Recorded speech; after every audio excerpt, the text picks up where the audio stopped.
ایک اور بات حضور سید شاہ تراب الحق علیہ الرحمۃ سے جو میں نے سنی تھی، جو ان کی خدمت میں کچھ باتیں میں نے دیکھی تھی، اس میں سے صرف ایک دو بات 2-4 منٹ کے اندر سمیٹنے کی کوشش کروں گا۔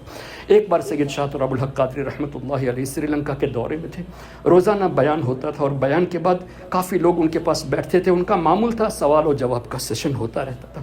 ایک بار حضرت بیان کے بعد ہمارے گھر پہ ہی قیام تھا، الحمدللہ حضرت تشریف لائے، لیکن بخار تقریباً 103 تھا، بہت تیز بخار تھا شاہ صاحب کو، اور ہمارے یہاں کچھ احباب نے پانی سے یعنی کپڑے کو پانی میں بھگو کر، ٹاول کو بھگو کر ان کے سر مبارک پہ پیشانی پہ رکھنا شروع کر دیا۔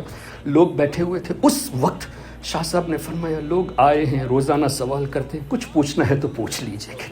اس وقت بھی جب 103 کے قریب بخار تھا، تب بھی کہہ رہے ہیں کہ لوگ آئے ہیں تو مایوس نہ ہو، جو پوچھنا ہے پوچھ لو گے۔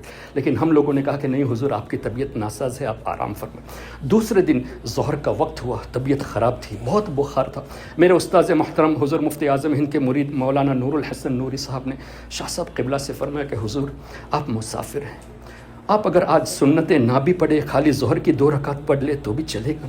تو حضور شاہ صاحب نے اس وقت فرمایا ایک ہی تو مولانا نیک کام ہم کر رہے ہیں، اس کو تو صحیح سے ادا کر لے، ایک ہی تو ہم نیک کام کر رہے ہیں، اس کو تو صحیح سے ادا کر لے۔ اس وقت بھی شاہ صاحب نے پوری نمازیں ادا کی۔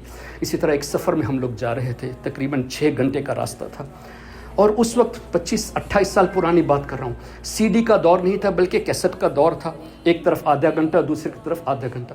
تو اس وقت اویس قادری صاحب کی نعت جو ریکارڈ کی ہوئی تھی، دم اضطراب مجھ کو جو خیال یار آئے استاد زمن کی، اور تمہارا نام مصیبت میں جب لیا ہوگا ہمارا بگڑا ہوا کام بن گیا ہو، استاد زمن رحمۃ اللہ علیہ۔ میں نے یہ کیسٹ ڈال دی تھی۔ واپسی میں 5 گھنٹے کا راستہ، نماز کے لیے روکے، چائے وغیرہ کے لیے روکے، تو 6-7 گھنٹے لگ گئے۔ ہر آدھے گھنٹے کے بعد 2 نعتیں آدھے گھنٹے میں مکمل ہوئی۔ شاہ صاحب فرماتے احسان اس کو دوبارہ دہراؤ، دوبارہ آدھا گھنٹہ سن لیا، پھر فرماتے احسان اس کو دوبارہ دہراؤ، اور شاہ صاحب کی آنکھوں میں آنسو جاری ہوتے تھے۔ فرماتے ایسے ایسے کلام کے ہوتے ہوئے لوگ بے احتیاطی کے ساتھ کیوں کلام پڑھتے ہیں؟ اتنے شاندار کلام ہمارے بزرگوں نے لکھ دیا ہے، اس کے باوجود بھی لوگ اس پر توجہ نہیں دیتے بلکہ بے احتیاط سے کلام پڑھتے ہیں۔ یہ جو باتیں شاہ صاحب کی منہ سے ہم نے سنا ہے نا، واقعی میں دل پہ لگنے والی باتیں، اور بظاہر چھوٹے چھوٹے جملے تھے لیکن حقیقت میں بڑے بڑے مواد اس میں چھپے ہوئے۔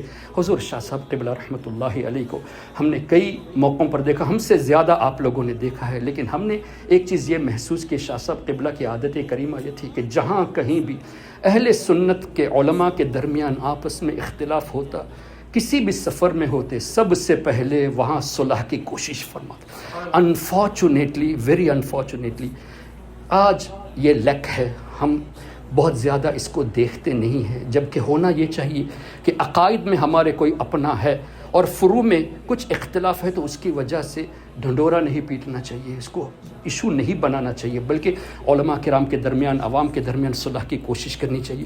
یہ باتیں ہم نے حضور شاہ صاحب قبلہ میں دیکھی، اور ایک عالم نے یہ بھی کہا شاہ صاحب جیسے اگر ہندوستان میں 2 ہوتے تو ہندوستان میں فتنہ ہی نہ ہوتا۔ یعنی اتنی شاہ صاحب کی جو ویلیو ہم نے دیکھی ہے، اللہ اکبر، اللہ تعالیٰ سرکار غوث پاک کے صدقے میں ان کے درجات مزید بلند فرمائے، ان کا فیض اللہ عام سے عام فرمائے۔